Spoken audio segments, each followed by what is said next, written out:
Hendrik Felipe Moreira devient invisible. Depuis ses débuts à Lille, début octobre, il ne compte plus pour Don Carlo Ancelotti. Il a accumulé 4 matchs sans jouer la moindre minute.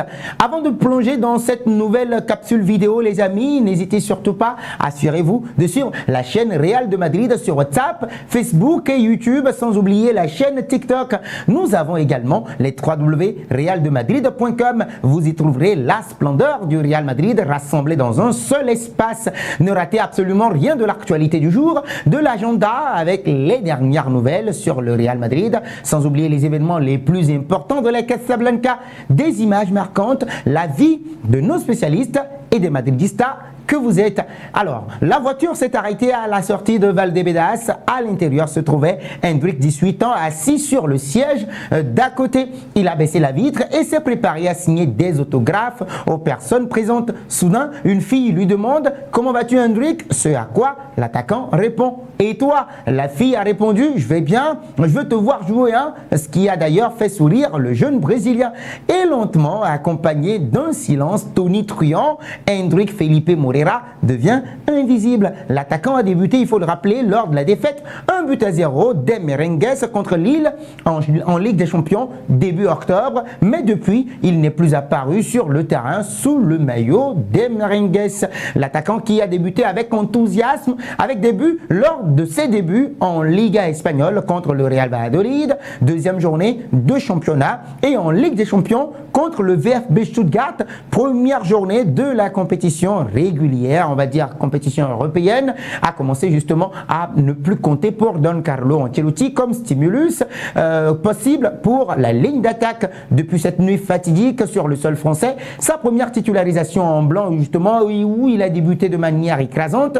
Il a réalisé un jeu spectaculaire à la 18e minute qui a été stoppé justement par le gardien Lucas Chevalier, et un autre dans lequel il aurait dû passer le ballon à Jude Bellingham. Il n'y a rien de l'attaquant brésilien. Depuis, le Real Madrid a disputé 4 matchs, 3 en Liga, Villarreal, Celta Vigo et Barcelone, et le retour contre le Borussia Dortmund en Ligue des Champions, où le Brésilien s'est limité à s'échauffer sur l'aile. 4 matchs, alors qu'avant sa première titularisation, il avait fait des apparitions, certaines sporadiques, dans le cas de ses apparitions, plus pour perdre justement du temps qu'à autre chose, contre le Betis Séville et la Real Sociedad. Dans les deux cas, il a à peine joué un peu plus d'une minute dans tous les matchs que l'équipe blanche a disputé jusqu'à présent, à l'exception de la Super Coupe d'Europe. Ils ont disputé 9 matchs sur 15. Sa dernière apparition au Santiago Bernabéu a eu lieu lors de la victoire angoissante des Blancs face au Deportivo Alavés, 3-2 après avoir gagné 3-0. Ce jour-là, il célébrait ses 100 premiers matchs en tant que professionnel. Sur ces 100 matchs, 57 avaient été en tant que titulaire et il avait marqué 26 buts. L'un d'eux l'a élevé dans l'histoire du Real Madrid en devenant le plus jeune footballeur à marquer dans un match de Ligue des Champions, dépassant ainsi la légende Raúl González.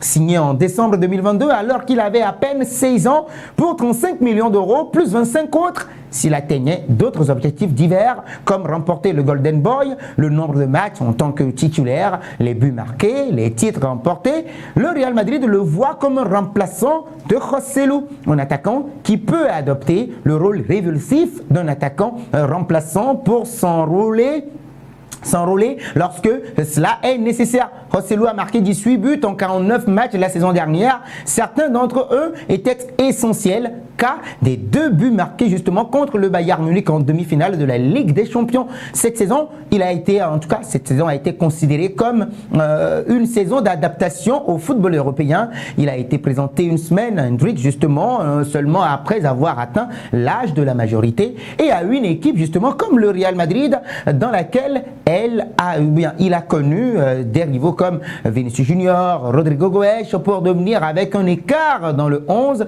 de départ. Hendrik lui-même a déjà clairement indiqué le jour de sa présentation qu'il était venu apprendre à ce début. Eh bien oui, je veux juste profiter. Je suis très concentré sur l'apprentissage de beaucoup de ces grands joueurs, a-t-il résumé, évitant les questions où il était interrogé sur son rôle dans cette équipe, la compétition à l'avant et la pression qui accompagne le fait de jouer pour l'équipe blanche. Cependant, le problème qu'il a rencontré est que le faible départ des troupes de Don Carlo Ancelotti et l'entêtement d'Ancelotti justement à avoir une équipe de base et à faire peu d'ajustements l'ont fait rester dans ses limbes. La pause en équipe nationale également n'a pas non plus été bonne pour lui. Endrick a voyagé avec le reste de ses coéquipiers brésiliens à Madrid. Il n'a joué que 26 minutes.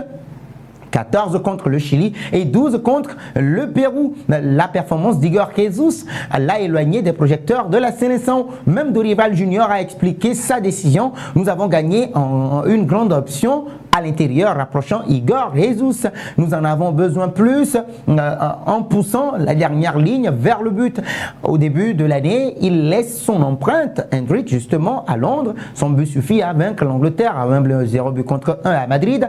Il marque avec le Brésil au Bernabéu 3-2 en finale. Et aux États-Unis, sa tête a permis au quintuple champion du monde de battre le Mexique en amical 2 contre 3. 3 buts en guise de lettre d'introduction, justement, avant d'être présenté comme un nouveau joueur du Real Madrid. Désormais, et en entendant le retour de la compétition en championnat espagnol, il semble difficile qu'Endrick, ou bien pour Endrick, d'être à nouveau de la partie. Petit à petit, l'effet Endrick devient invisible aux yeux de Don Carlo Ancelotti et de Dorival Junior après 2 brillantes apparitions en 2024, tant avec Madrid qu'avec le quintuple champion du monde. Dans les deux cas, 2 irruptions notables. Pour autant, il n'abandonne jamais, il ne cherchera pas à repartir sur le marché d'hiver. Il accepte le défi et sait que c'est en travaillant et en faisant des efforts à Valdebebas qu'il gagnera plus tard des minutes sur le terrain. Il compte 12 tirs au but en seulement 107 minutes qu'il a joué avec 2 buts et laissant un sentiment de danger